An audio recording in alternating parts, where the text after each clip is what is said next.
مختلف آفتیں، بلائیں، مصیبتیں جب انسان پہ آتی ہیں تو اسے در حقیقت اللہ کی نعمتوں کی قدر ہوتی ہے، اور اسی طرح رب کی بندگی کی بھی فضیلت سمجھ آتی ہے۔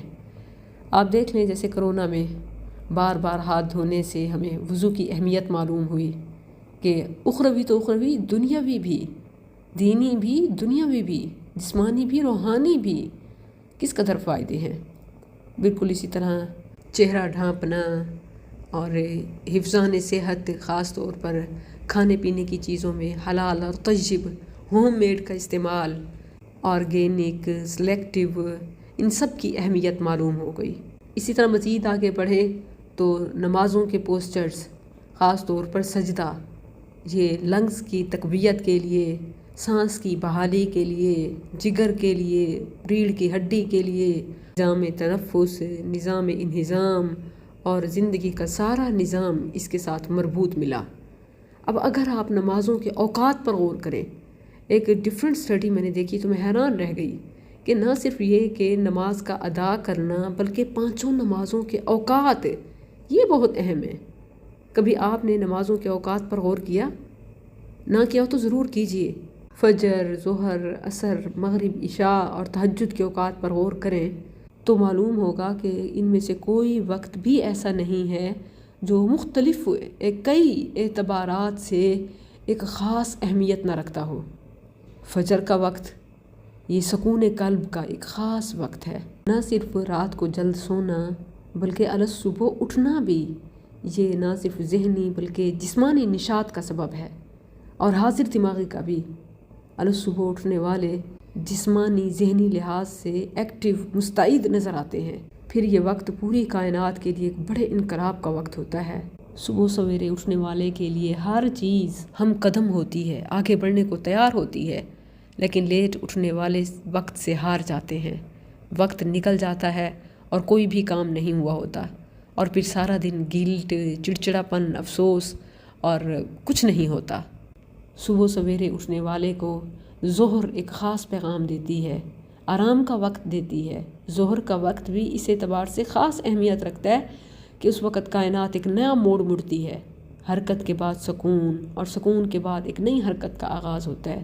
عصر کا وقت ایک نئی حقیقت کی منادی کرتا ہے کہ جتنا جلد اٹھ لو، جتنا تیز بھاگ لو، مگر ہر عروج کے بعد زوال ہے، ہر جوانی کے لیے بڑھاپا ہے۔ کائنات کی کوئی چیز بھی اس قانون سے مستثنا نہیں ہے، صرف ایک ہی ذات ہے جو ہمیشہ باقی رہنے والی ہے، اس کے سوا کسی کے لیے بھی بقا نہیں۔ جس طرح دن چمکا، اس کی دوپہر ہوئی، اور اب وہ دن غروب کے کنارے کھڑا ہے، اسی طرح یہ دنیا بھی پیدا ہوئی، شباب کو پہنچی، اور ایک دن خاتمے کے قریب جا لگے گی۔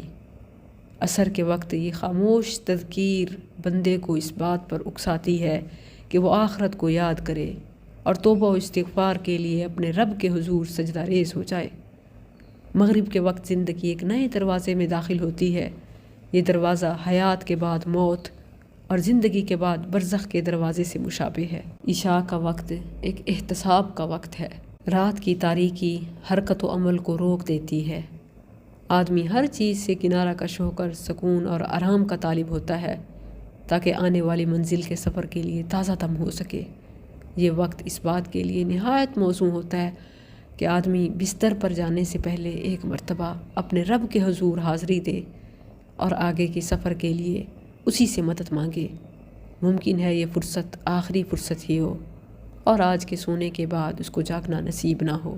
تہجد کا وقت راز و نیاز اور سرگوشی و مناجات کا وقت ہے۔ 24 گھنٹوں میں کوئی وقت بھی اس کا مقابلہ نہیں کر سکتا۔ آسمان سے لے کر زمین تک سکون ہی سکون ہوتا ہے۔ اس وقت سب سو رہے ہوتے ہیں، صرف وہ رب غفار و کریم جاگتا ہوتا ہے جو کبھی نہیں سوتا، یا پھر وہ جاگتا ہے جس کا بخت بیدار ہوتا ہے۔ اس وقت کی کیفیات ایسی واضح ہوتی ہیں کہ دنیا دار، دین دار، عابد اس وقت عبادت کی لذت کو، اور نائم، سونے والا، اس وقت کو نیند کے لیے سب سے بہترین سمجھتا ہے۔ جاگنے والوں کو اس وقت جاگنا عزیز ہوتا ہے، اور سونے والوں کو اس وقت نیند میٹھی محسوس ہوتی ہے۔